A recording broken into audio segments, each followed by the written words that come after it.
this premier institution of learning, one which has such a visible association with India, and where actually, you've really had a very distinguished record of alumni, many leaders of Ireland, and one of our own presidents of India.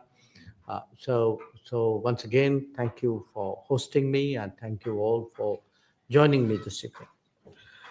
Now, as I was preparing for this visit, it struck me how complex our history, meaning that between India and Ireland, actually is.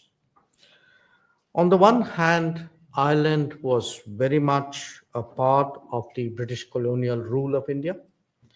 The Irish were present in the administration, military, medical, railways, engineering, education. Irish missionaries and, as I said, educationists spread across the length and breadth of India. And I myself did my early education in a school called St. Patrick's School. It doesn't come more Irish than that, in Chennai. But having said that, Ireland's struggle for freedom was also an inspiration, a very powerful inspiration for India and for our national movement. There was a very strong sense of parallel endeavors. And it's interesting if any of you bother to look at the Wikipedia on India-Ireland relations. One of the first things which pop up there is actually a lecture by Yeoman de Valera on India and Ireland. And what's really interesting is he's speaking before a group called Friends of Freedom for India in New York. And that he was talking about India in New York, and I think this is as early as 1920. I think that is a statement in itself.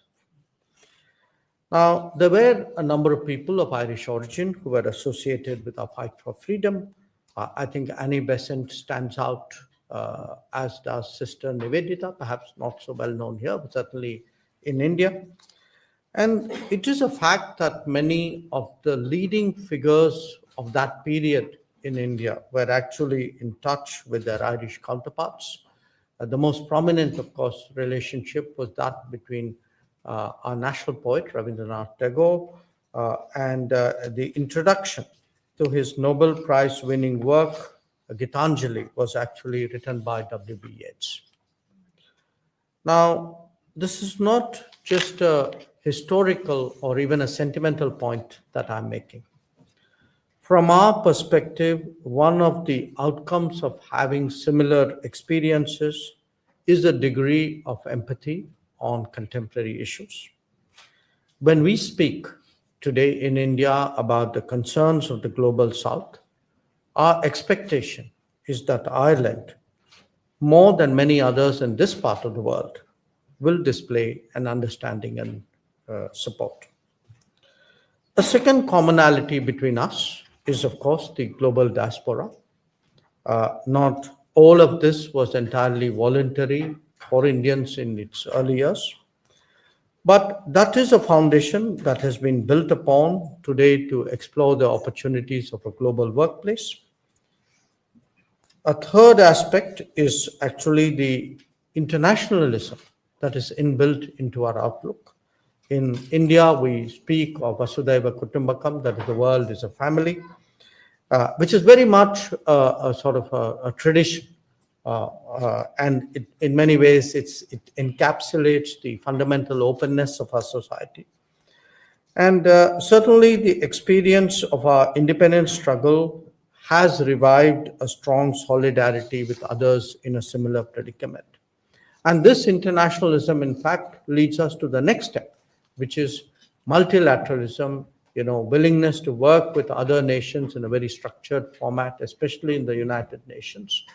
And I do believe that our struggle for freedom, the fact that we both were international at that time in terms of looking for allies and supporters and well-wishers, that even today, I think, continues to shape our view of the world and our belief that countries should work with each other to deal with the important issues of our times. So I can assert it with some confidence that we are two countries who do believe in the need for a world order, in respect for international law, and we do value international regimes and cooperation. For that very reason, it's essential that such regimes are contemporary, they are fair, they are non-discriminatory. And today, I think the nature of the international system itself is an important subject of conversation between countries like India and Ireland. Now, a few words before I turn my attention, a few words about our bilateral ties before I turn my attention to global matters. Economically today, we have a very robust level of trade. It's currently estimated at about 16 billion euros. I suspect it's a little larger. And what's interesting with Ireland is that actually our trade in services exceeds our trade in goods by a large margin. And that's really, for us, quite unusual. And it obviously derives from the nature of the Irish economy. Now, leading companies of both nations in various domains have established a presence in each other's economies. Many of our IT majors are here. I think most of you know that. Some of our pharma companies are here. And I would say many of the household Irish names in terms of business have a long established presence in India as well. Tourism between us is growing. Our last figures for Irish tourists was about 44,000. And we certainly hope that a more friendly visa policy, Ambassador, please note, by Ireland could see an increased flow of Indian tourists, as indeed they go to many other international destinations. Education, as is evident, is I think, been a really promising area of exchanges. I came into Ireland with the belief that we had about 10,000 students here. I was told the numbers today closer to 13,000. And I do want to say this has been the subject of some initial conversations even today. Today, again, the latest numbers I have is about 100,000. I think it's making really a very serious contribution to Ireland's national development. Now, we do appreciate very much steps which successive Irish governments have taken to improve the ease of working and of living here. From a diplomatic standpoint, I can confirm that our various mechanisms are active, key agreements are in place, and overall, I think there's good reason for us to be, feel good about the relationship, but yet be alert to the possibilities of how much more there is that we can do together. Now, there are two thoughts which I think it's important for people in Ireland to understand about India, particularly as we contemplate our future ties. One, that today India is on a trajectory where it has, I would say, decades of about 7% plus minus growth ahead of it. And that will create a new volume of demands, a different pattern of consumption, obviously a higher quality of life, of economic capabilities. And it's visible in India in very different ways. I mean, whether it's the number of airports we're building on average about 7 airports a year. The growth in our highways, we are laying about 28 to 30 kilometers of highway a day. The fact, even in education, that there have been almost 7,000 new colleges which have come up in India in the last decade. So there is a lot that is happening in India. There's an India that is changing, which will be a very bigger presence in the global economy. And certainly for a country like Ireland, that is something which is worth noting. The second aspect of it is, of course, Ireland as a member of the European Union. And here we have been negotiating, and I'm afraid we've been negotiating quite long, almost 23 years now, for a free trade agreement. We just had a visit of the EU president with 21 commissioners to India, and we are perhaps a little bit more hopeful now that this exercise would be brought to an end, ideally by the conclusion of this year. Now, I do want to share with you all our view that we find today increasing convergences with Europe. As India becomes a bigger economy, we are the fifth currently, we will be the third, definitely by the end of this decade. There is a lot that we see going on with Europe, and again, Ireland as an integral part of that would obviously reap the benefits. Right now, I think the most pressing issues before us is how to stabilize the global economy and do that in a manner in which we enhance our national prospects as well. And clearly, some of what we do with the rest of the world, how do we diversify supply chains? How do we prepare for a digital era?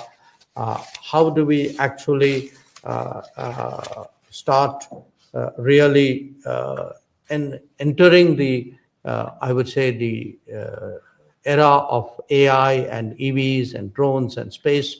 I think the new technologies and all that is associated with it, I think those will be an important part of the conversations with Ireland, just as they are with the European Union as a whole and with all our other major partners. The second area, I think, of possibly greater dealings with Ireland would be on the energy side.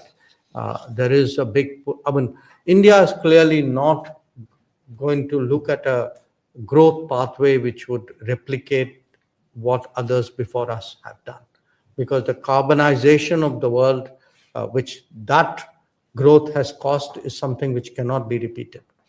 So since we have opportunities to look at newer, cleaner, greener technologies, I think that is again an important subject here.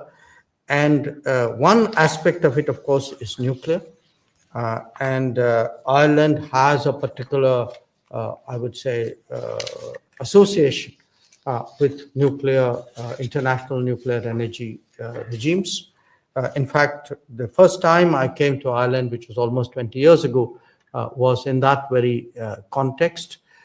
Today, there is a whole new world out there with small modular reactors. The requirements for what are anticipated to be big spike in energy requirements because of data centers proliferating. And here we look forward to greater understanding from Ireland about creating more predictable nuclear regimes so that a country like India can make that a bigger part of its energy mix. The digital economy, again, is also, I think, an important factor. It's very sensitive today as to where our data resides, who processes it, who deploys it, and the code words which emerge from that is trust and transparency. So when we look around the world, whether it's at an enterprise level, whether it's at a country level, we look for trusted digital partners, and here Ireland, as a very important digital player, I think holds a lot of promise. I've spoken about supply chains, digital, AI. What it will also call for is a different kind of workforce, a workforce which is much more mobile, also a work environment where the work travels much more than it has done in the past. And you can see that both ways. Today we are seeing much greater skill and talent scouting. In fact, mobility arrangements with many countries which specifically target particular skills and capabilities, but also the growth of global capability centers. Many big corporates are actually setting up centers in India because they would like to do on-site utilization of talents and skills. And again, here there is a lot that can be done.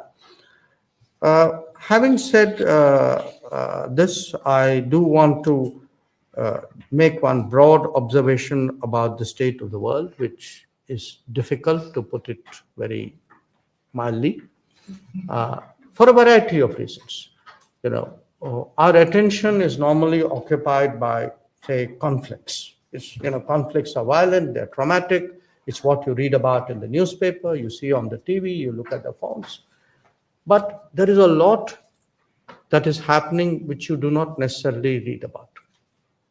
Even on conflicts, there are, by one estimate, about 60 conflicts going on in the world. Probably 2 or 3 get on a newspaper or a TV.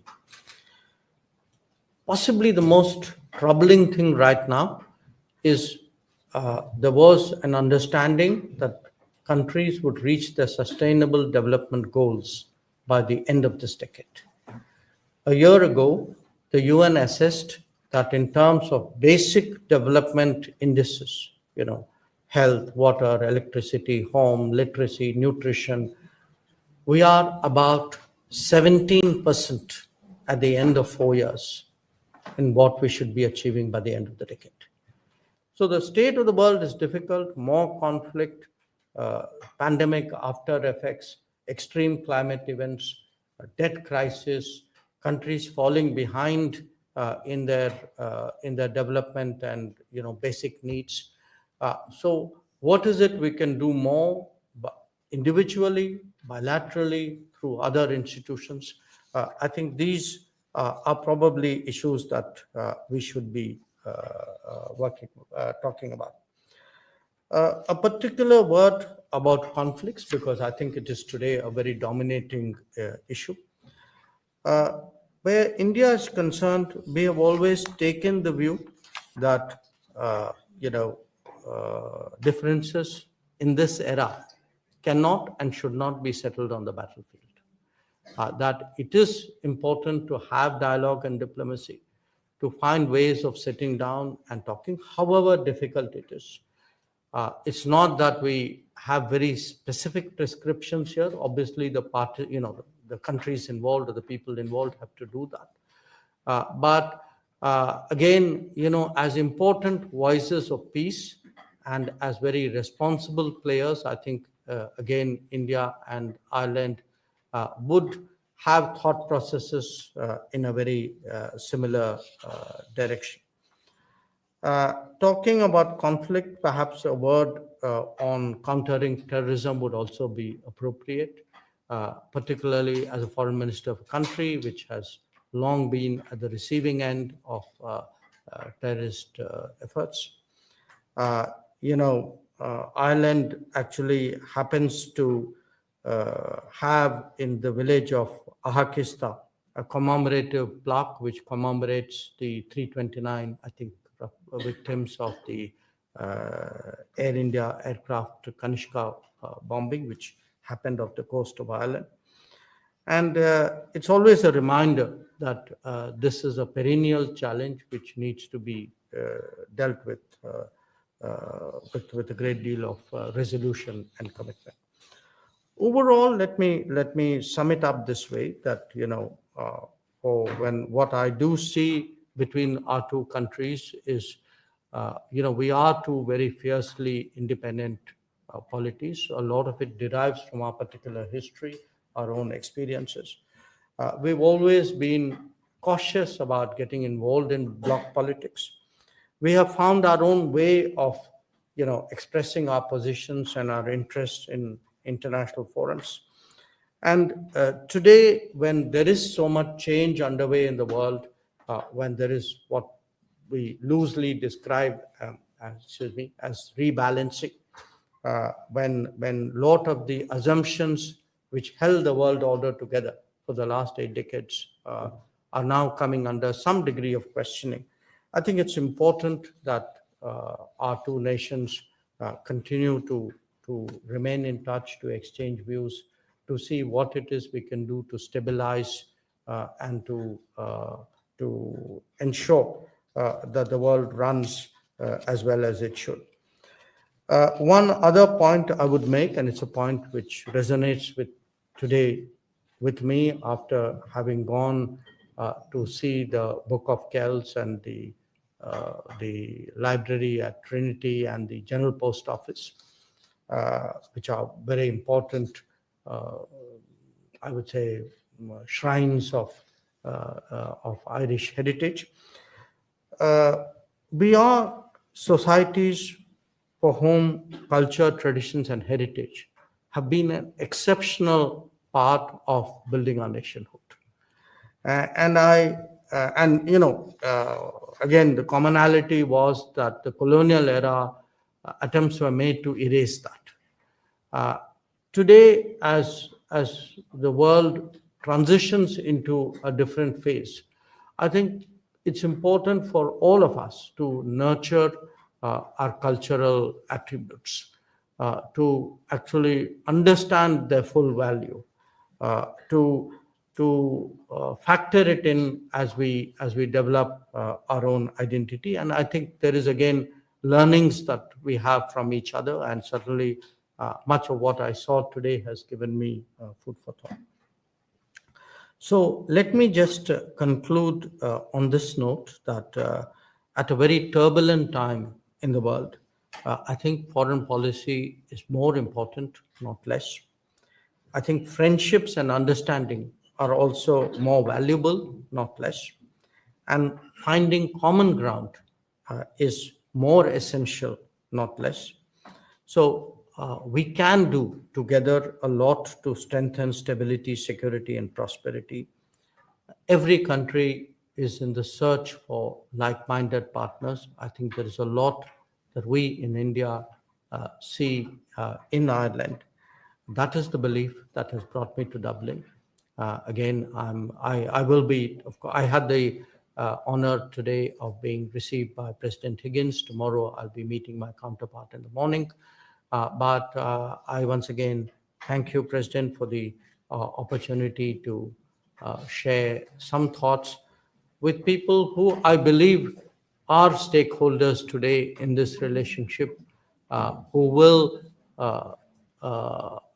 when I think of myself roughly at your age, these I think formative experiences are really a very powerful memory which will shape your future endeavors. I know each one of you in some way will do something to foster this relationship. So I'm very thankful today for this opportunity to present these views before you. Thank you.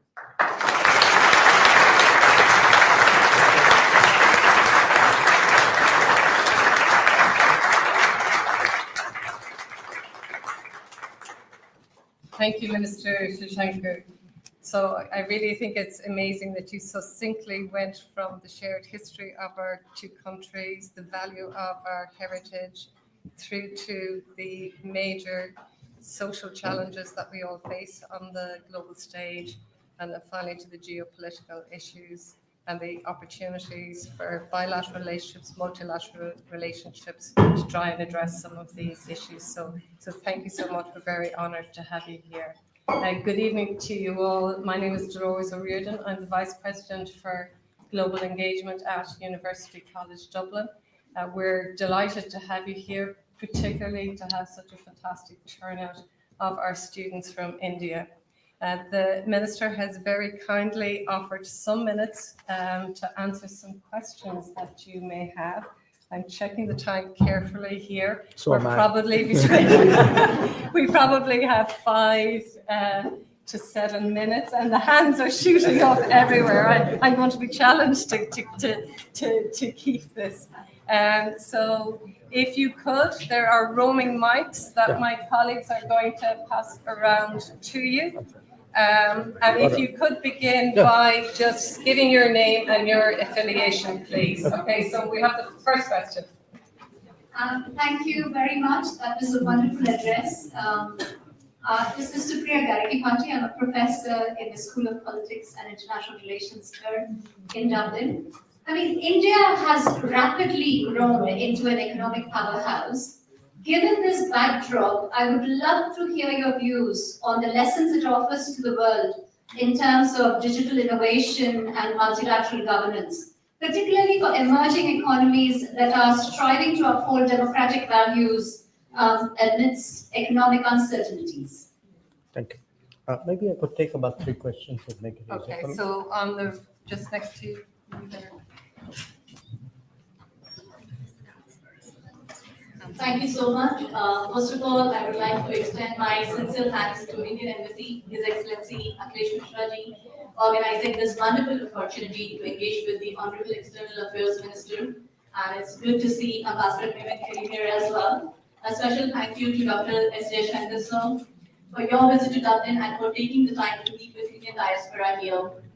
So considering the close cultural connections and the growing economic relationship between India and Ireland, and the Indian population here, absolutely. So I, Councillor Supriya Singh, a Dublin City Councillor from Indian origin, would like to ask you if there are any discussions at the government level about establishing direct air connectivity between Dublin and New Delhi.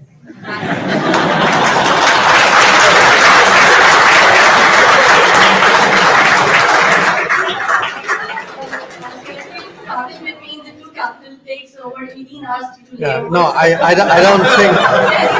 Yeah. So whereas London has a direct flight of 9.5 hours, a direct route with. No, I think they all got the point. This is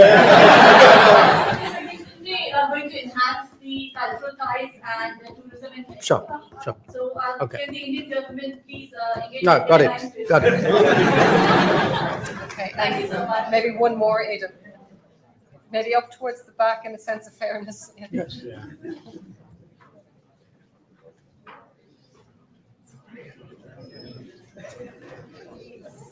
Namaste, Dr. Jaishankar. Thank you so much for talking to us. I'm Arpita Chaudhary. I'm doing my master's in journalism and international affairs at UCD here. And also wanted to mention that I am here on the BBK Radio of Excellence Scholarship. My question to you is that with Ireland's universities attracting a growing number of Indian students in STEM and business courses, how do you think that this can be leveraged for the India-Ireland strategic cooperation and also deepening our collaboration on global issues such as digital governance, climate change, and multilateral diplomacy? Thank you. Should I go? I think so. Right. The first issue, are there digital lessons from what's happening in India? I believe they are. But rather than lessons, I would say there are experiences, there are technologies, there are practices that we have developed over the last decade, especially. And in India today, that has become very critical. It has become very critical because it has, for example, because you're asking me about emerging markets, emerging developing countries. On governance, for example, it can be a real game changer. It can be sometimes something very routine.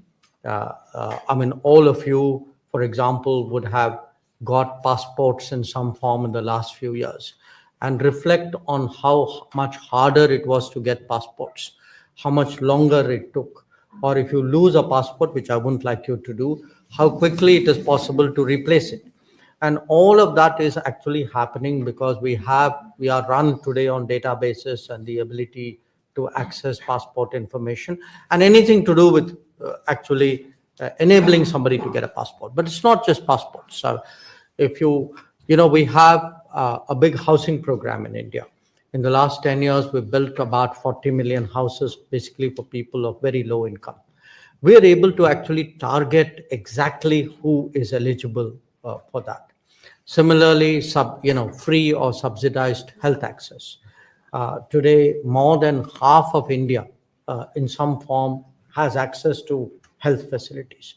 Even food, that there are 815 million people who every month, to better their nutrition, are actually eligible and do receive basic carbohydrates and basic nutrients.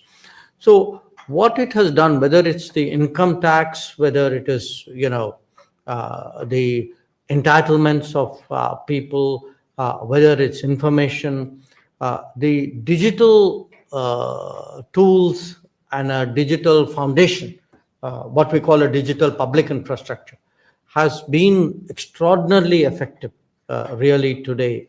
And once you get into that mindset, there are a whole lot of other add-on technologies as well. So what we are trying to do is to take that approach to other countries and telling them, look, here are the technology providers. This is how we have done it. Feel free to talk to them. In some cases, we are even financing pilot projects or actual projects doing that. And our approach to digital itself is very much in terms of the public infrastructure side of it. It's, to that extent, it's somewhat different from the earlier models of the dominant digital players. On the air connectivity, fortunately, a few years ago, we privatized Air India. So I can honestly tell you that your question should be redirected elsewhere. So, having said that, I'll put in a word. Look, I tell you right now what is the biggest problem which all the airlines are facing. We have the two biggest are Indigo and Air India. There are other players as well. India is right now a country where actually the airlines are doing well. They've placed big orders for new aircraft.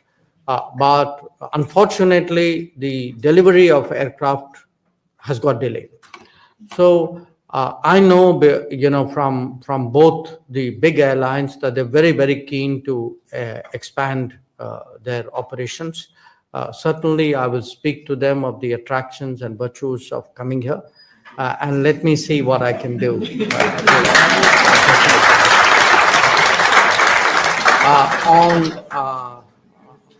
For the VV Giri scholarship, and I'm glad you brought that up, because when I said I know among the alumni is a very distinguished president of India, that's exactly who I meant. And in fact, I think President just gave me a biography of VV Giri as well when I came in. Look, very interesting things today are happening in terms of. We spoke about digital. I could, take this across a whole set of other domains: the semiconductor domain, the space domain, the drones. I do think today people who have a very solid STEM education, who it depends on people again. We are also in a way trying to encourage an innovation spirit, if you would. We are asking young people, and it's, there's not just a question of giving a speech or exhorting. I mean, one change, for example, is how do you fund, how do you get banks to give loans to young people who actually don't have a business record, but who have the keenness to start up something. When we look at the future of India today, definitely, I think where the government is concerned, we would like to see much greater youth entrepreneurship. We have this very strong belief in the innovative abilities of the youth. There are some sectors where it's already visible. Space is a very good example that we found. Space, in fact, I would say even drones. I mean, I often, when I look at the startup companies, I mean, these are all people who have really done it in the last 2, 3, 5 years. So I certainly, India will have more opportunities. As I said, I can also see the world coming to India in a bigger way through global capability centers and joint ventures and so on. But at the same time, we also do believe in a global workplace. I think if there are opportunities elsewhere, look, everybody in some way, wherever they are, whatever they're doing is contributing. And I think it's up to your comfort level. Often there are personal choices involved as well. So I think each one of you will make that decision. And what is important is that you keep that confidence in yourself that today you all have opportunities, you've had an exposure, there are learnings out here, there are possibilities in India, with India, or with partners of India. And I think that's really what you should be exploring. So